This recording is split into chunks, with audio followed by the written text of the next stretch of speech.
It is my pleasure to welcome Alexei Kulikov from Cold Spring Harbor to give our AI seminar this month. Again, we've been trying to build interactions between the NeuroAI group at Cold Spring Harbor, which is an active and growing thing, and the activities we have here at Stony Brook. And there seem to be avenues for, interaction and, collaboration. My hope is that this talk will kind of progress that. Alexei got his PhD at the University of Minnesota and has been at Cold Spring Harbor for 17 years now. And he's going to be talking about brain evolution as a machine learning algorithm. Well, thank you very much. And thanks for showing up, obviously, this morning. It's a strong competition. And I'm not sure if I will carry out the mission of pushing the field forward. It's just to give you advertisement of this program that we have at Cold Spring Harbor, where there is a basically strong interaction between machine learning and neuroscience. We're trying to establish that and build that. And we hope you can visit this beautiful place that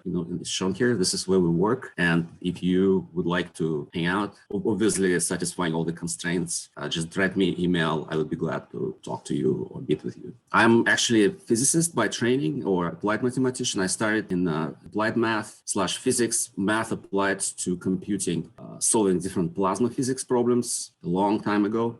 Basically, my mission was, the way I was trained was to be able to solve complex plasma simulations on 64 kilobytes of memory. So that was like a big machine back then. I did program for punch cards. Then I went into theoretical physics. I have taught a course on punched cards, so I can even beat you on that. They're very good for holding cakes, as I learned. So then I went to theoretical physics, but then it turned out like mystery of the brain was very appealing to me, and I was inspired by it and moved to neuroscience.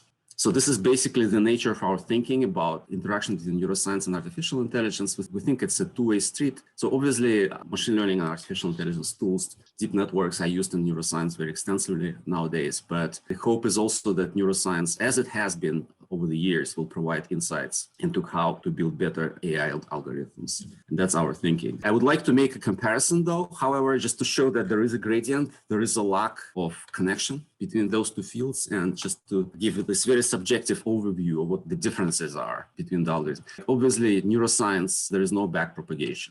Backpropagation is extremely non-local algorithm that requires copying weights from forward propagation to back propagation, so that is not biologically plausible. Instead, neuroscience deals with just the local synaptic Hebbian learning rules, where local means that the cells change synapses based on information available to the pair of neurons, as opposed to other neurons. So that's a huge discrepancy. Also, like CNNs are kind of biologically unrealistic, because in biology, each neuron has its own set of weights. So CNNs use weight pooling to facilitate learning, and there's no such thing. Actually, my talk today maybe will show how to reconcile those things. So there is also no translation invariance. So CNNs actually, I think the thinking behind CNNs was to create something that is translationally invariant. So if something moves in the field, there will be a similar object moving in the field. Instead, visual maps are not just like a TV screens. They perform, like in higher interesting animals, they perform complex logarithm, complex in the sense of complex numbers, conformal logarithm transform. So the shifts, they are very complex. Like if you multiply and if you move closer to an object, that will result in a shift in the visual representation. So that also is a big discrepancy. Obviously, brain computes with spikes as opposed to just analog numbers.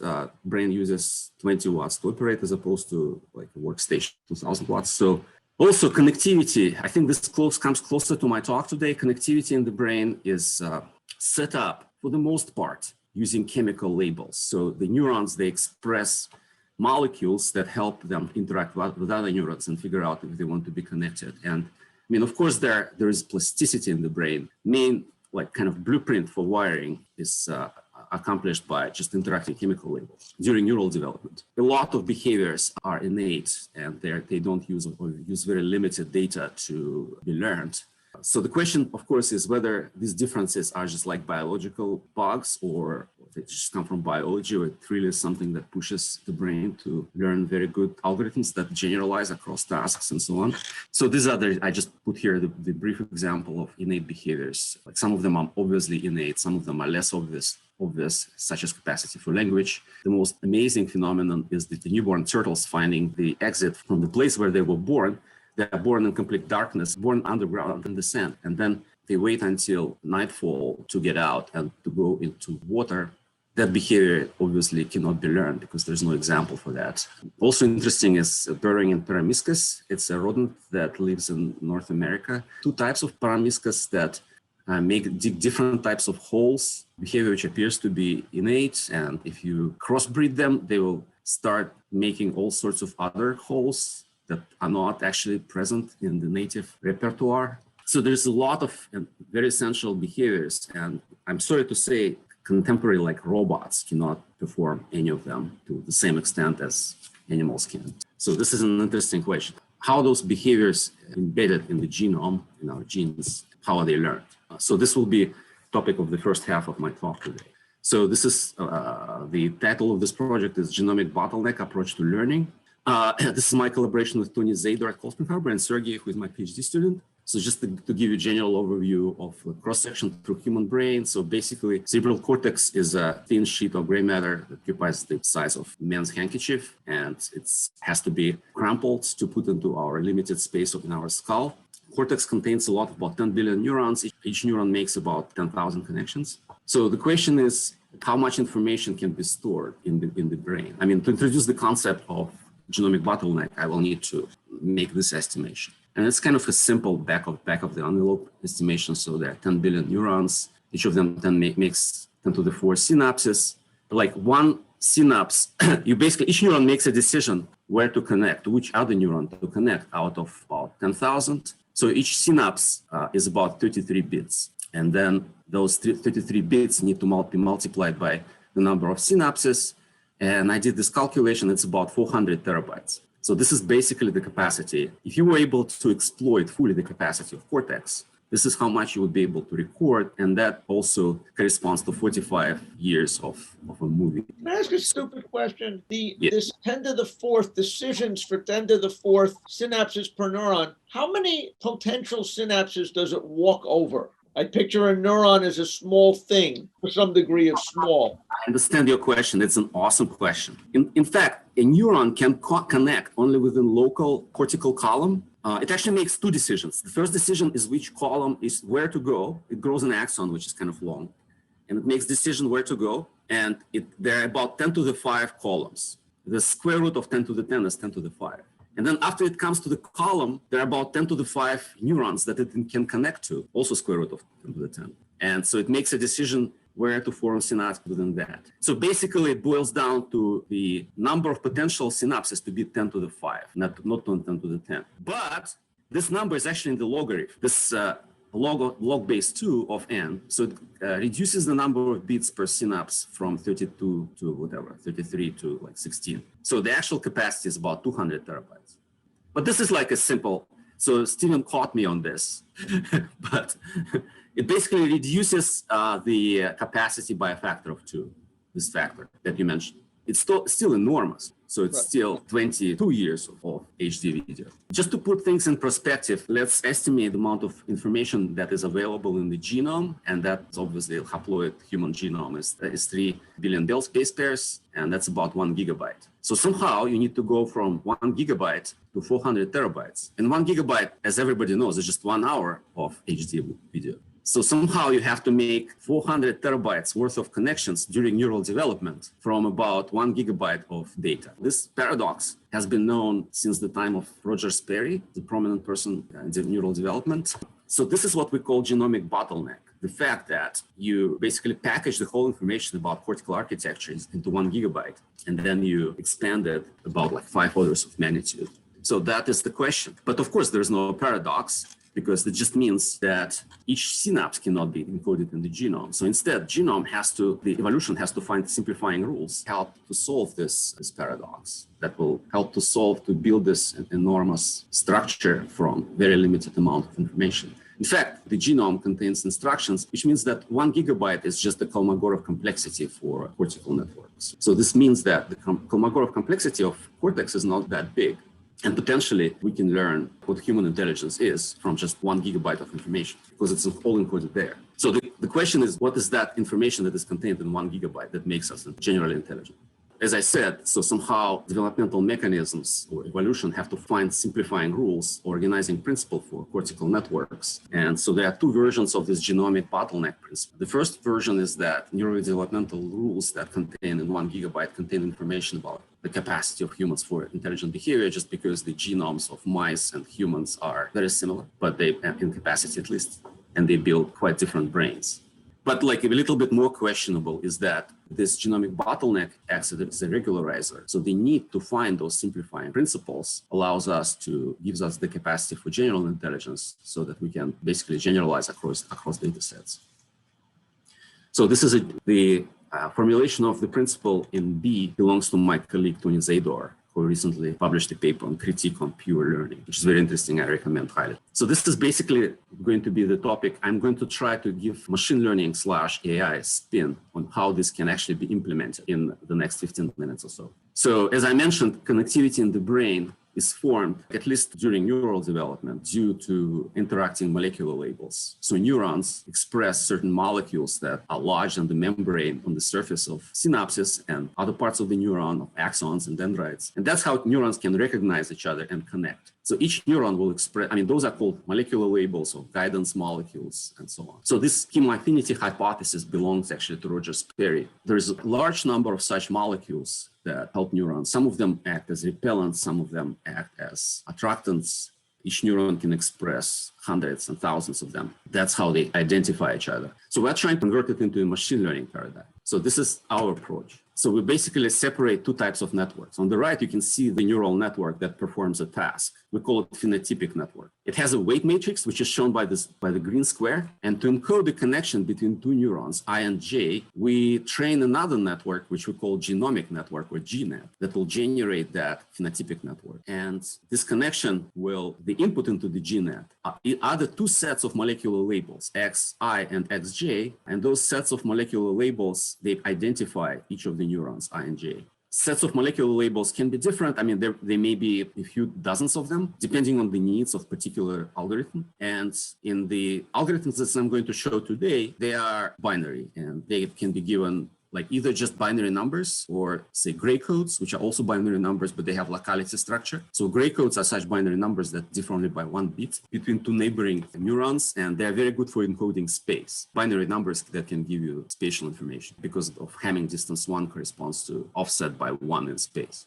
So, but the overall idea is to take inspiration in biology and to model interaction between neurons by some so-called genomic network or GNet, and to generate phenotypic network, which would be the actual neural network from the pairwise interaction of sets of molecular labels. Molecular labels are really encoding geography, where you are on the P network. It encodes either geography, or it can also, like, for example, if I will show you some CNNs, convolutional neural nets. In convolutional neural nets, there is space, they are spatial. For example, the kernel convolutional net has a spatial extent. Spatial extent is encoded by gray codes, but also there are features in each layer. There's a stack of features of like 100 of them. And that is encoded just by binary numbers, because the relationships between features don't actually make much sense to encode by anything other than binary numbers. So they don't code space, but it's not a space in this green square. It's a space, it's a real space, or it's a space, for example, in feature space. Does that answer your question? I guess so, yes. I will show you some examples of that later. So the advantage of this approach is that we don't need to store XI and XJ in the genome. So they can be just generated from predefined set. And that makes this approach very scalable, because you can encode huge matrices, and all you need to do is you pay the logarithm of the size of the network. So the number of binary labels, that is roughly logarithm of the size of the network. So the increase of the space that you need to use is very small, just logarithmic in the genome. So you can, as the network scales up, you don't need to increase the size of the network. So there are two types of representations that we play with now, which is either just binary numbers or gray codes, but there is actually a way to learn what the correct distribution of labels is. You can actually encode in the genome the distribution of labels, or another generative network that will produce the labels from random number generator, but we haven't implemented that yet. So I just want to highlight that there are some restrictions that we use, such as, for example, connection between neurons only depends on those two neurons, and that means that generally we cannot encode all of the correlations in the network. And also that there is basically a predefined set of molecular labels that we use. So the GNet can be learned by backpropagation, but just backpropagating the error from the green from a phenotypic network. So this is like a simple way to understand it. If you want to optimize function of the green network, you can backpropagate the gradient using automatic differentiation G network. We don't backpropagate it obviously to the labels because labels are just generated from a predefined set, so they cannot be changed, which makes things a little bit easier. It turns out that this backpropagation, end-to-end backpropagation implementation is not very good in terms of time, just because you need to generate, like for each step, for each stimulus, you need to generate the whole P network if you want to use the automatic differentiation functions of deep learning packages. So we found a better implementation, which is faster. It does the same thing. That is basically here. So I want to emphasize here that although this is all looks very machine learning, what we're actually trying to do is we're trying to implement some kind of biological algorithm. And the idea here is that we're trying to minimize the loss of PNet or optimize its performance of the neural network while changing the variables of the G network, such as weights of the G network. And we do it by performing stochastic gradient descent or backpropagation like algorithm. Evolution, in fact, will use just a random walk, variance and selection. But the goal of both those algorithms is the same, is to optimize the function. So therefore, we assume that we're basically doing the same thing as evolution because the minimum of the function doesn't really depend on optimization. Like to the first approximation, to the zeroth approximation, doesn't depend on the optimization algorithm. So and the goal is because the number of weights in GNet, something that is encoded in the genome, we presume, is very small. We hope that this approach will be able to discover simplifying principles in data that will generalize across data sets. Instead of backpropagation, we use this intermittent co-training of G network. I'm sorry for using a different name.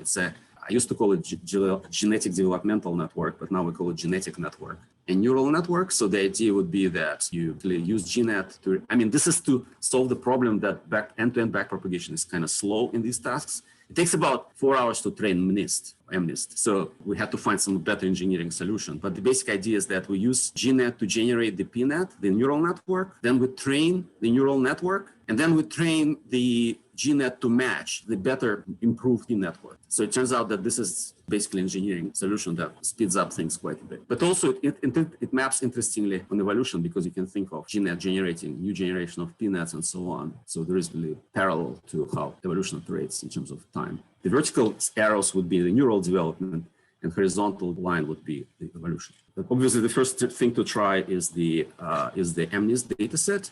So this is the mechanics of it. We have GNet, we have 2-layer MNIST network, just because it gives you some kind of close to perfect performance of 98.5. That's 2 fully connected layers. And for each of the layers in that network, do the genetic network. And the structure of genetic network is shown here. There are 3 fully connected layers. And the middle layer contains 30 hidden units. And that layer we usually change to vary the compression, the amount of information reduction. So we train it with using the intermittent training, and then this is what we get. So there are 2 curves here. The red one is the training of MNIST as a function of a number of epochs, number of times it saw the data set. For naive MNIST, it starts from 10% performance, and then it goes to whatever it's supposed to go to. And then if you just generate them from GNet, you will start off from about 95% performance. But this is all reducing data. This is all not surprising because we optimize it, but this was the GNet in this case contains about 300 times fewer weights than the actual neural network. So we basically used this approach to extract some simplifying idea of what the weight matrix in the neural network is doing. But then came a disappointment. Suppose you try to use the same GNet to generate network for fashion MNIST. Instead of digits, we're going to recognize the clothing items. And it turns out that actually this approach works worse than if in naive. Just if you train the naive network on FMNIST, you would get a faster learning than if you used our network generated from GNet. So although it did extract the simplifying principle, the simplifying principle didn't generalize across data sets. So it doesn't generalize from digit recognition to clothing items recognition. So the idea is that the data sets are too simple, and we basically learn like a C. elegans behavior, but the C. elegans behavior doesn't really apply to cockroach behavior. So because they're very specialized, you actually do worse by training network on one data set and transferring it to another. So our hypothesis was that if we use the more complex task, then we basically get a better transfer learning. So therefore, we tried a somewhat more complex data set, CIFAR-10, that contains images, there are colored images of more complex objects than just digits, birds, cats, dogs, and airplanes. We use the same approach, but in this case, you have to use convolutional neural net, and also you have to use 9 layers, which is actually a great thing, because the hope is that the lower layers will be like more universal and they'll be able to learn something that is generalizable. So we use this network from this paper below. And since it's a 9-layer convolutional neural net, we have to use 9 genetic networks. I apologize again, I use acronym GDN, but this is actually GNet that I introduced before. And in this case, like the variables that define each neuron, they contain 10 bits, and basically the spatial variables they are 20 bits actually. So to identify the weight matrix is a tensor, which is shown here. There are 3 by 3 by 192 by 192. 3 by 3, it's a kernel, right? It's a convolutional kernel. And 192 by 192 is just a matrix of features, input features and output features. And for features, we use binary codes. It turns out that 8 bits is enough to encode features. So therefore, you have like 16 bits for features, and then you use 2 bits for X and Y. So this is basically how each weight is encoded. It's encoded by binary codes, which are either gray or binary. And then, Alex, can I ask a quick question about the output of the GNet here? Yeah. So maybe I just missed it, but 10-dimensional output of the GNet, how does that map back to the connectivity? Yeah, that's great. It's actually one layer before. It's a 10-dimensional, but the output is one-dimensional. The output is just one number. It's a layer before. It's a 3-layer network. I showed it at some point. So this is actually probably a better picture, because you have 10 layers, the last layer going from 10 hidden units to just one output. Does it make sense? So the location is all determined. This output is only the actual weight. Yes, actual weight, but the weight is specified by the input, which is a binary number, which is the 20 bits. 20 bits are specifying where in this layer. Like a fully connected network, it's just like binary numbers. For fully connected network, there is no concept of space. So you can just use binary numbers. But for input layer, for example, there is a concept of space. So for input, we use gray codes, which are sensitive to space. Right. One additional question about the gray code. Sure. The gray code is, I understand the gray code for one dimension where the neighbors have Hamming distance 1.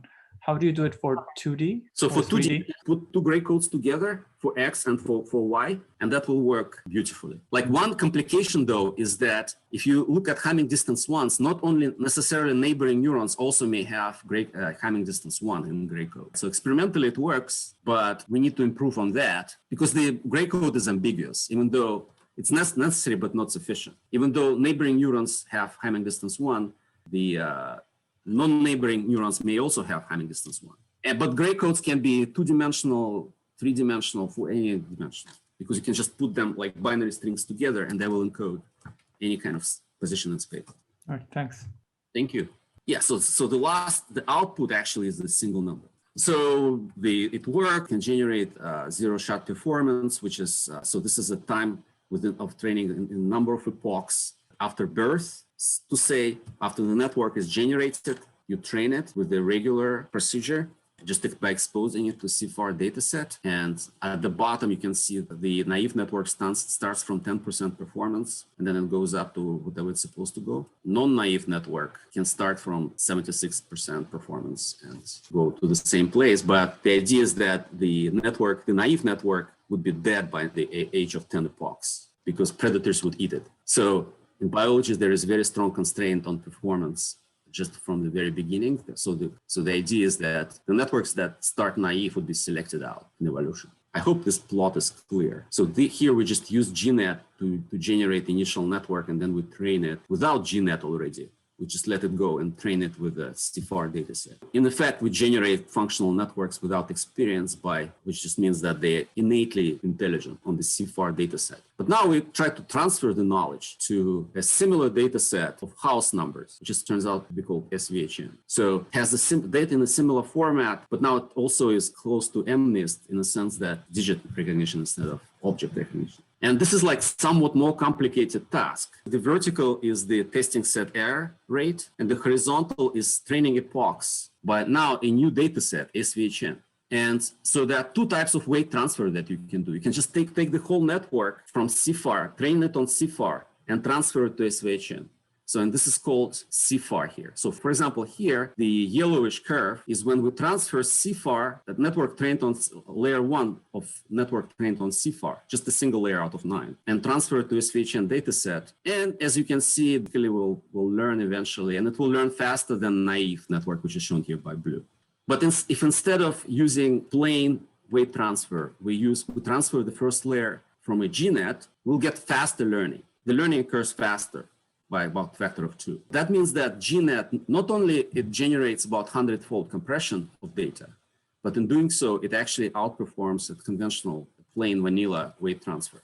Also, interestingly, if you just transfer the last layers from GNet, layer 8 and 9, remember it's a 9-layer network, it will actually perform worse than naive. It's a similar result to MNIST, which means that last layers are specialists, but first and second, they learn something from data that, in a sense, they actually do probably something close to unsupervised learning. So this is our main result. We're very excited about it. We hope that our GNets actually do find something interesting and simplifying in data. So the conclusions of this part of my talk is that I introduced the genomic bottleneck principle, according to which the amount of information to encode a cortical architecture is actually much smaller, and that we hope that then the amount of information that is contained in connectivity. And so the idea there is that the evolution is forced by this constraint to find simplifying principles that generalize across different data sets. So this is the genomic bottleneck hypothesis. And I demonstrated that GNet manages to find some simplifying principle in data, first simply by reducing the amount of information in the actual neural network by about factor of 100. So that's a huge simplification. But also, when the data set becomes more complex and the network becomes deeper, then the knowledge contained in the first layers of the network, which is extracted by the GNet, it can be generalized across data sets, and then outperform conventional weight transfer. So we are hoping that we'll show more examples of how genomic bottleneck can force neural nets to find general principles by imposing this constraint, which is a genome-induced constraint, which is Occam's razor-like. So this is the end of my first half. I'm going to talk about olfaction in the next few minutes that I have.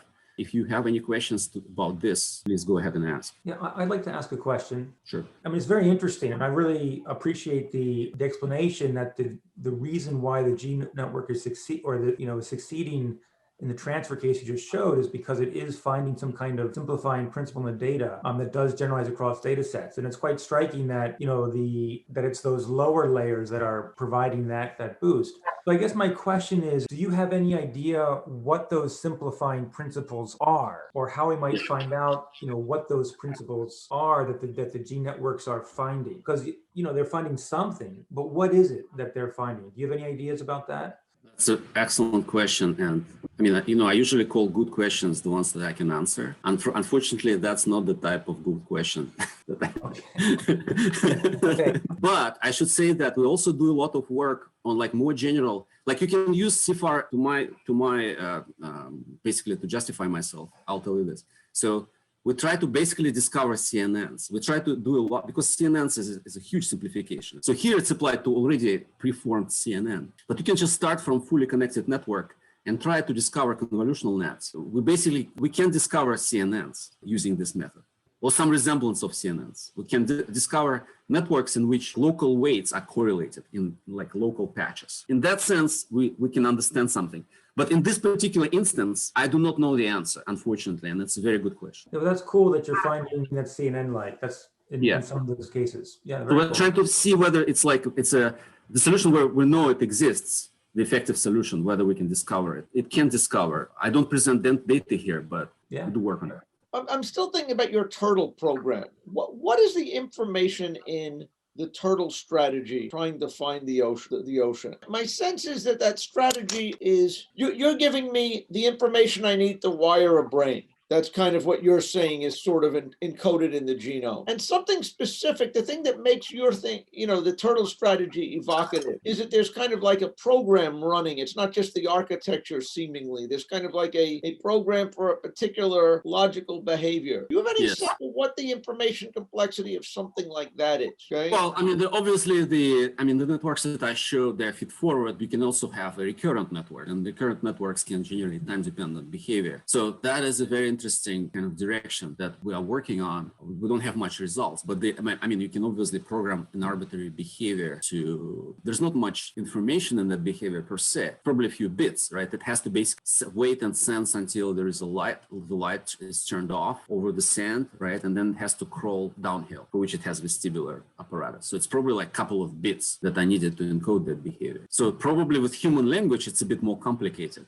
There is this innateness hypothesis for human language, which still has a shape of hypothesis that, our capacity for language is innate just because of the scarcity of data that I used to train a language.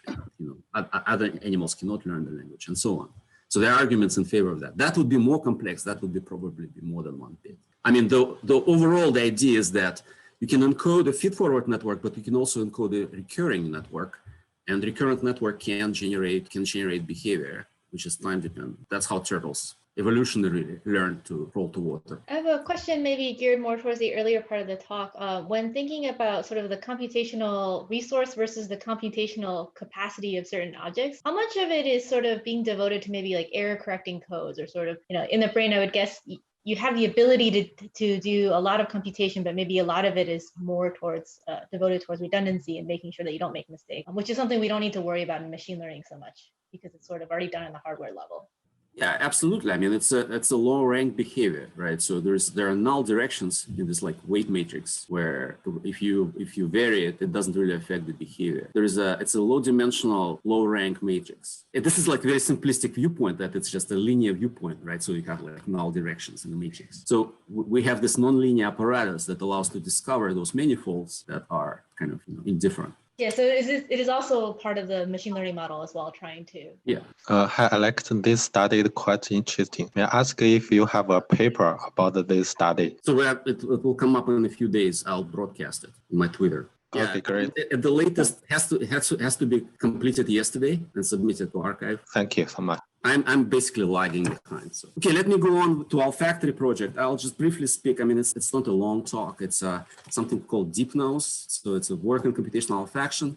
It's kind of fun. I collaborate with my students. Like there is a large NIH collaboration now in trying to collect data for this in animals and humans. So I don't list that collaboration, but there's an enormous collaboration of about 10 labs trying to solve the sense of smell, which is the mystery, basically, of universe. How do we perceive molecules and what is interesting in molecules that we smell? And so we're trying to use machine learning tools to do that. So this is an introduction to our sense of smell. I mean, I apologize for the naivety of this. Also, it's not up to scale, as you may notice. So the cells are not really that big. So the molecules, they interact with a bunch of neurons on the surface of olfactory epithelium. The neurons are colored by different colors. They're not really have color, but they have different genetic receptors that are encoded in them. There are about 350 types in human of receptors that can interact differentially with the molecules. And that's how we recognize the sense of smell. So then this information, so each neuron expresses only one type out of 350. So there are 350 types of receptors and 350 types of cells. So it's basically, if I use analog with vision, in vision there are 3 types of color cones in retina, right? As we know, that's why many of us have trichromatic vision. But smell is actually 350 chromatic. There are 350 of very similar molecules that are present in our genome to recognize molecules, like smaller molecules in the environment. Those are like proteins. Receptors are proteins. In fact, like the proteins that I use to recognize colors are very similar to receptors that I use to recognize molecules, small molecules in the environments, the odorants.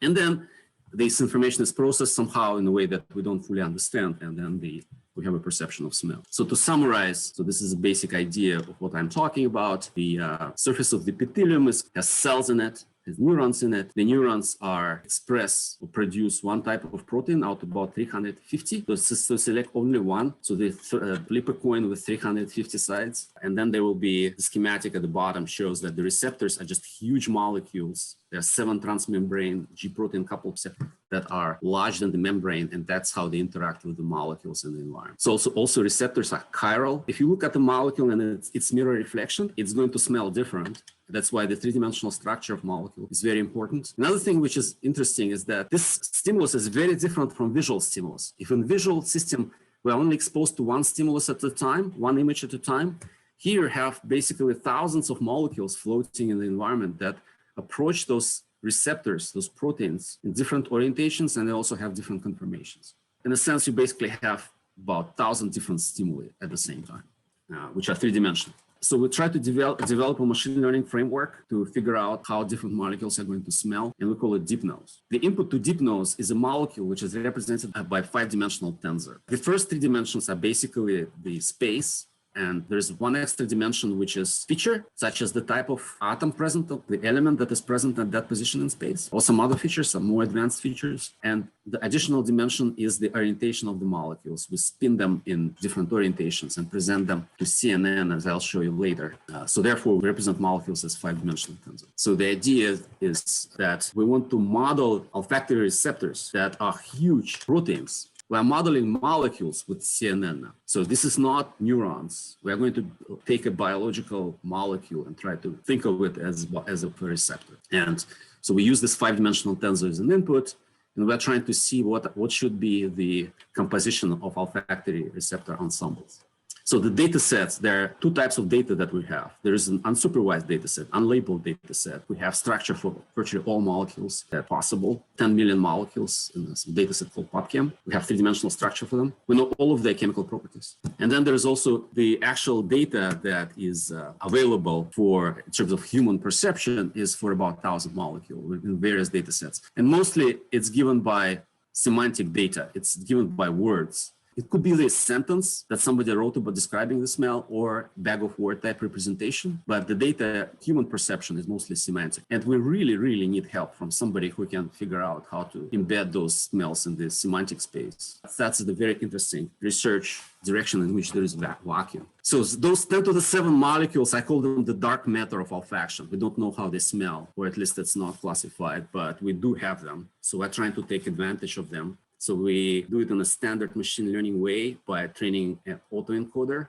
that will just take the molecule, compress it down to substantial variables, and then it will expand it to generate the same molecule. So this is like unsupervised learning, and we can plug in 10 million molecules in there. This data set is virtually limitless. So the idea here is that the olfactory receptors, they evolve to accurately represent. So that's the hypothesis. They evolve to accurately represent molecules or encode accurately the molecules in the environment. And therefore, by performing backpropagation or stochastic gradient descent and to optimize the weights in this network representing the olfactory receptors, we can replicate the evolution of olfactory receptor ensemble. So we mimic evolution of olfactory receptors by using machine learning. So yeah, and you can train the autoencoders. So here you can see that all channels, I mean, this requires a lot of care by balancing different data sets because the data set is still unbalanced. So we can replicate the autoencoder works despite it having up to like 50 units in the middle there. So you don't actually need 350, you need 50 max. So this shows the autoencoder training. It's the same molecule given to the autoencoder in testing data. And you can see as training goes on, it will learn to correctly represent the molecule. Then we try to put the classifier. We do weight transfer. We take the encoder part, which hopefully encodes the receptors. We transfer the encoder part from this autoencoder. And we shuffle in the classifier, which is just a fully connected network, predict words. So for each molecule, you would have a word. So this is like a schematic of one of the data sets. So you have about 4,000 odorants in this data set, and each of them is described by up to 400. Well, the total possible number of words is 400. I think on average, each molecule is described by 3. This is an amazing example of 2 mirror reflected molecules, and you can see that they have different smell. So that's why we use a 3-dimensional approach. So for different types of words, we have different quality of prediction. So this is classifier trained on this data set, good sense. And you can see that fish and garlic caramel is easy to predict. There are some more challenging data. So there's area ROC curve. We also work on interpreting the predictions. We're trying to find the parts of molecule that make it smell caramel or fishy by just occluding, blocking a part of molecule and see how it affects the perception of that molecule. And that approach we use, we steal it from people working in the visual system. So here, for example, you look at the fishy molecule. What you can see here is that in the middle of the molecule, there is a nitrogen atom. And on the right, it shows that nitrogen, using this occlusion analysis, has high impact on its fishiness. So you can figure out which chemical groups or parts of molecule make it smell fishy. I mean, but this is an obvious answer. So this is not the fruity framework correctly identifies the ester group in the middle of the molecule as making it smell fruity. Again, on the right, you can see the ester group highlighted by this occlusion analysis. But there are some other interesting things, such as cinnamon smell comes from benzene rings in the molecule and so on. There are some things which are less obvious. So this is basically what we are working on. As in conclusion of this part, I'd like to say that we try to mimic olfactory receptors, which are large biological molecules, and view them as three-dimensional convolutional filters that interact with and analyze molecular shapes. And we try to mimic the constraints on olfactory receptors that emerged in the course of evolution by using deep networks and training them. I'll stop here. Thank you very much for your attention, and please ask questions. That was very interesting. First, let's thank our speaker. Thank you. Are there any questions about either part of the talk? So this data on mapping molecules or to how they smell, this was done by controlled experiments where you had people. There's all sorts of things. There is a data set called Arctander. Arctander is the last name of a guy who was a perfumer, and he smelled molecules and he wrote a book about it. There's an Arctander data set, and it's a single guy. He has sentences describing each molecule. It has a lot of, like about 3,000 molecules. So this is like the type of data set that we're dealing with. There is the Good Sense data set. Is basically pulling data from various olfactory, like perfume companies. This is a bit more objective. Again, it's anecdotal. There are efforts, but there is also obviously a trade-off. Like you have 4,000 molecules in the Good Sense data set. And this is basically data mining. They collect data from different websites, different sources of how molecules smell. It's more than one person. It's mostly professionals, like perfume professionals, but it's not in any way collected in a scientific way. There are scientific data, which is collected like very rigorously by you pulling data from 200 people that has the same people across all the molecules. And those are only 150 molecules. So there is a trade-off between quality and quantity, which people now err on the side of quantity rather than quality, because we like for machine learning, we need like a lot of data. But there is a high-quality data set of 150 molecules, also semantic. I guess this doesn't lend itself to crowdsourcing because you have to actually ship the test samples to people. Oh, it's a very interesting question. I think eventually it will be solved by crowdsourcing. I mean, it has to be. If you want to sample people over different genetic backgrounds, you want to have thousands of people smelling the same molecule. In animals, you can actually measure responses of neurons in the brain, and you are not dealing with semantics, and you're using your signal to noise ratio is much higher because it's not anecdotal, like it's not a single person assigning a label. You can pull across animals, for example, the responses. It takes a lot of time, but I think ultimately mouse olfaction and human olfaction are not that different. I have a question for you too. It's very interesting talk. How high dimensional is the latent space that you have in this bottleneck in between the encoder and the decoder? And also, have you ever tried to visualize this, like the association of the words with the molecular structures that define these smells? Maybe that could provide some insight. Yeah, so the latent space is a very interesting question. My early work was on this hypothesis that the latent space is really, really low. Although there are maybe 1,000 receptors, like in the mouse, you have 1,000 receptors, in humans, we have 350. That's why we're so bad at smelling things. The latent space is probably 10-dimensional. They're just like nonlinear filters that exist in this 10-dimensional. And there are arguments that olfactory data sets are actually 10-dimensional also, that you saturate the entire data set.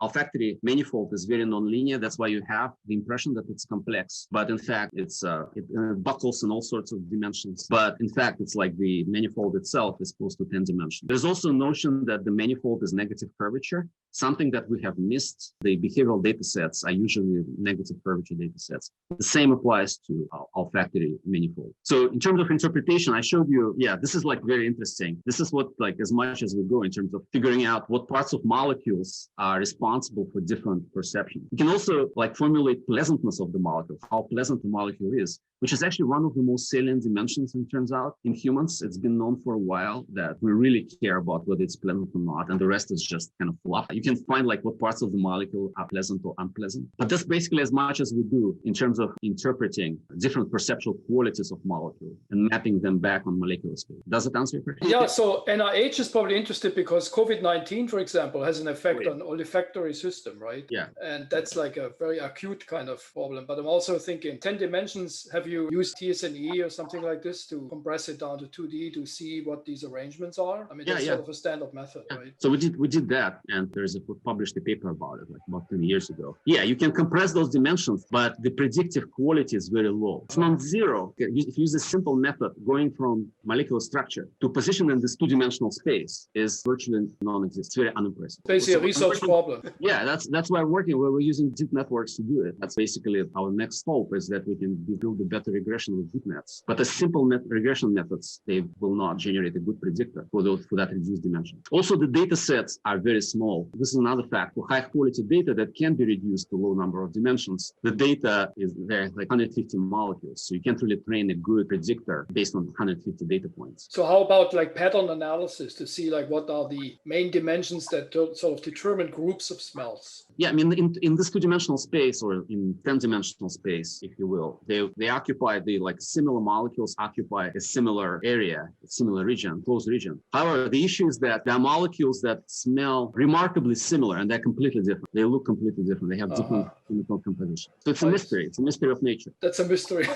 To me too, yes. It's the last frontier of sensory neuroscience. What do we smell? Interesting. If you would like to talk about it, write me an email. Yeah, I will do that. Thank you. Actually, it's funny, this COVID question you just got asked. I'm now curious. In the idea that when the olfactory system is messed up with COVID, is it just sort of the input on like the receptor level, or is it something that's going on in how you're doing the processing? If you had to take a guess. It's not a guess. It's stem cells that produce receptors, because receptor neurons, the ones, the colored cells, they have to be consistently throughout life, they have to be regenerated because they're destroyed by chemicals. So they're generated from stem cells that are located in the epithelium, and those stem cells get damaged by COVID. Following question, because again, my image as a computer scientist who knows nothing is that neurons in the brain do not grow back very much. That you kind of have a world where there is relatively little growth in a developed brain. Why is there then neuronal growth in the these sensory areas? This is an extremely interesting research question, and I think there is a strong vacuum in that direction. First of all, in the epithelium, obviously cells get destroyed by chemicals. Yeah, that makes sense. They have to regrow. That makes sense. But new neurons are constantly generated in the brain. I mean, they're not generated everywhere, but there are new neurons that are produced from stem cells from neural stem cells in the brain, including olfactory system, and at the places where they are not exposed to chemicals. Like for example, olfactory bulb. If you Google it, you will see like a sac which is filled with neurons, and those neurons are constantly during lifetime regenerate in